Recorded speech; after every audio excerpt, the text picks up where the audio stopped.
Shalom. All praises go to the Most High, Yahweh Bashim Yahushai, and double honors unto the elders and great millstones for the teachings of the scriptures. Shalom to all the Akim. They be doing this work in sincerity and truth. And shalom to the 1/3. Praying not be one of them or one of the elect. This is about Genesis chapter 9, verse 1. I'm just get into it. Subtitled The Covenant with Noah. Genesis 9 and 1. And the Most High blessed Noah and his sons, and said unto them, Be fruitful, and multiply, and replenish the earth. Now the Lord said unto Noah, unto Noah and his sons, Be fruitful and multiply. Now this is what the caveman says, the Edomite, the devil, these so-called white people, but they're not white, they're transparent. You can see the blood right through their flesh, their pig's tissue, which they call human skin. Now this is the Georgia Guidestones. Oh shit, this is Dutch. Damn. I think I need to click this somewhere here. Oh, here, English. Yeah, the Georgia Guidestone. The Georgia Guidestone is a Guggenhead Monument in Elbert County, Georgia, USA. A message clearly conveying a set of 10 guidelines is inscripted on the structure of in 8 modern languages, and a shorter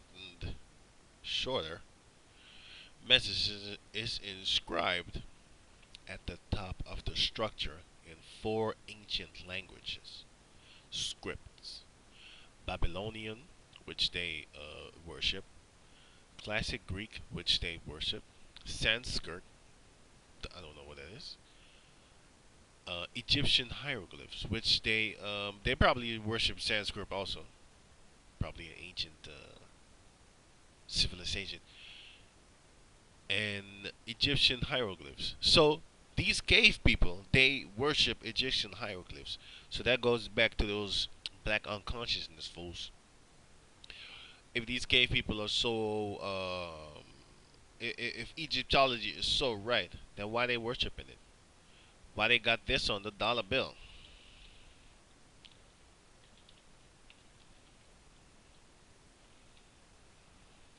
Why they got this on the dollar bill? Huh? It's for them Egyptology niggas. Why does the so-called white man worship you?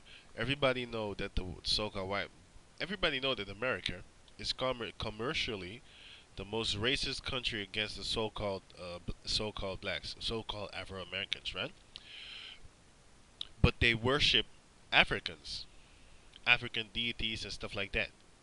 You know what I'm saying? All the stores, they're all African. They're not slave descendants, especially not around here in Holland, Netherlands, where we live, and even in the country I'm from, South America. On the top of it, you got Suriname. You don't see no slave descendant stores. You don't see no so-called Native Americans, Native South Americans, Indianos. Okay, you don't see no Indiano stores, right? You only see Gukalinis. You got them. You got them Guketas. The so-called Asians, the Moabites. You have a lot of them. You have a couple of Ammonites, not too much, but they also rule the game industry, and they rule the mostly the game industry and yeah, stuff like that. And the Asians rule everything, from the bread to the egg to the chicken to everything, everything. So, and the East Indian, the coolies, haribapkare, bara bara, roti roti, those motherfuckers, they rule stores and stuff like that also. So we have nothing. Goes back to the scripture back in Deuteronomy chapter 28, verse I think 16, where it says that cursed shall be thy basket, and cursed shall be thy stores, that thy basket and thy stores, which goes back to inflation, not inflation, I mean getting big. The word store, it goes back to dough, and dough rises. So we're not gonna rise. That's what the elder Tahar had said. Now just going back to the Georgia Guidestone. This goes against, because it says Genesis chapter 9, verse 1. And the Most High blessed Noah and his sons, and said unto them, Be fruitful and multiply, and replenish the earth. Now, this is what the Georgia Guidestone says. A message consists of a set of 10 guidelines or principles, is engraved in the Georgia Guidestones in 8 different languages. One language on each face of 4 large upright stones. See photograph in the face. Yeah, this. Um, see photograph of the face with English version right here. Moving clockwise around the structure due north. These languages are English, Spanish, Swahili, Hindi, Hebrew, Arabic, Chinese, and Russian. First one, it says, maintain humanity under 500 million in perpetual balance with nature. We can just stop right there. You can go on. You can check this out for yourself. Wikipedia, Georgia Guidestones. Check out the other 9, okay, commandments, so-called commandments of them. The Most High said unto Noah, Be fruitful and multiply, and replenish the earth. Verse 2. And the fear of you and the dread of you shall be upon every beast of the earth, and upon every fowl, birds, of the air, and upon every moving, and upon all that moveth upon the earth, and upon all the fishes of the sea. Into your hands are they delivered. So all these animals were just basically like scared of us. You know what I'm saying? A bee wouldn't sting you. And how you call it? A mesquite. A mesquite wouldn't he wouldn't stab you and suck your blood.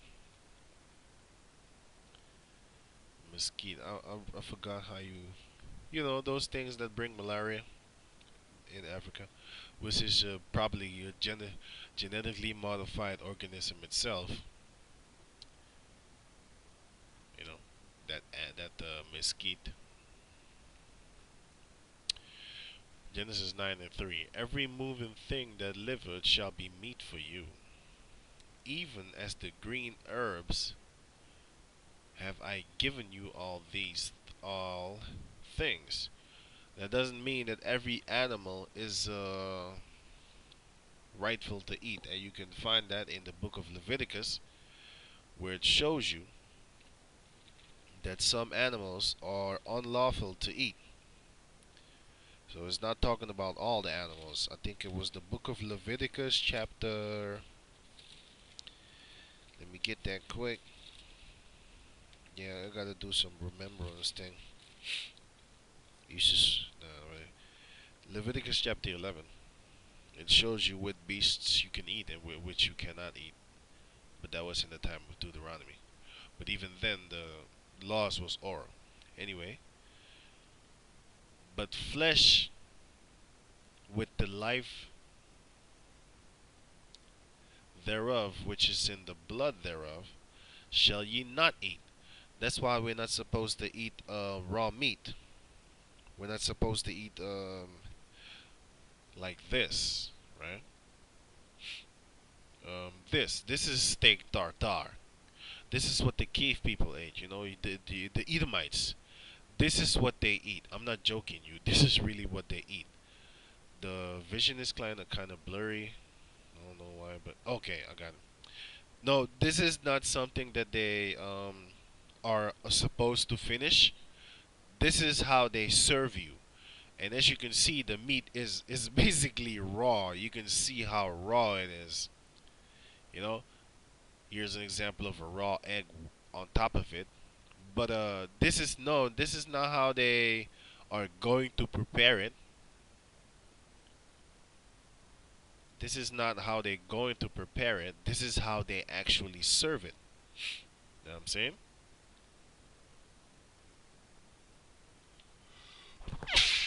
Salakia. Sorry about that. Yeah, this is how they serve it in the restaurants and stores and stuff. I mean, the restaurants. This is not a store food. This is the restaurants, and yeah, you're not supposed to eat this with the blood therein.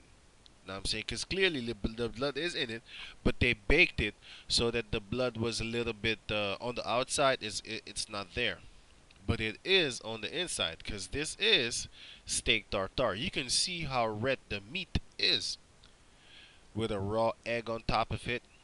Right now, this is the level of how the steaks are. This is a site called Food Lovers. Food Lover Guy 49, I think. Yeah, 49, 94. I mean. And this is how Esau makes his food. This is an Edomite site, by the way, how he makes his food. Degrees of steaks doneness.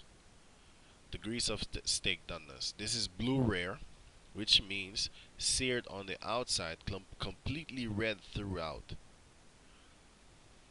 Rare, seared outside and still red 75% through the center. Medium rare. Now, this is how the most Edomites like their food. Seared outside with 50% red center. Medium, seared outside, 25% showing inside, which is not done. This food is not edible. It it is edible to Esau, of course, but scripturally it is not edible. This is medium well. A slight hint of pink, which is still not done. As long as you could see pink or red, it's not done. Now this is the perfect solution for this perfect scriptural type of food. It is well done, boiled until 100% brown. That's why they're trying to get it down, by the way. Anyway, this all these foods within this so-called is not a circle. It's alignment. Within this alignment is not edible. You can eat it, but this is not scriptural. It's basically Edomite food. It's demonic. Just like Edom, it's demonic. Like demon, Edom demon, whatever you want to call it. It's not supposed to be ed. Now this is the real Israelite food. If you're an Israelite and you do not like your food to be well done, then you're most likely a red person. Your spirit is red. Okay, you're an Edomite. Most likely. Yeah. And yeah, this is a better this is a bigger picture of it. So yeah. Yeah. And Genesis 9 and 5.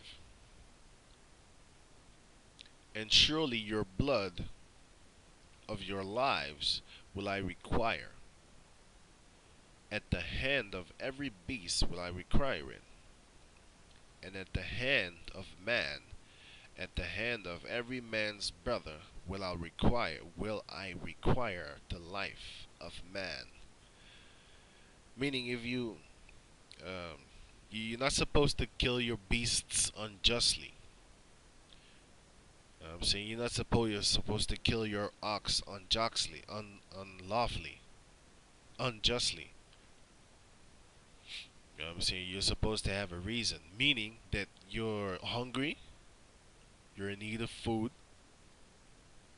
You know what I'm saying? Or um, that animal is a murderous animal, and it was trying to kill your guests. You're not supposed to let animals like that come near the guests if you know that he has a tendency to tend if he's actually a murderous beast, a violent beast. Your ox, maybe. I'm talking about your ox. It's in the scripture in the book of I think Leviticus, the laws and stuff like that.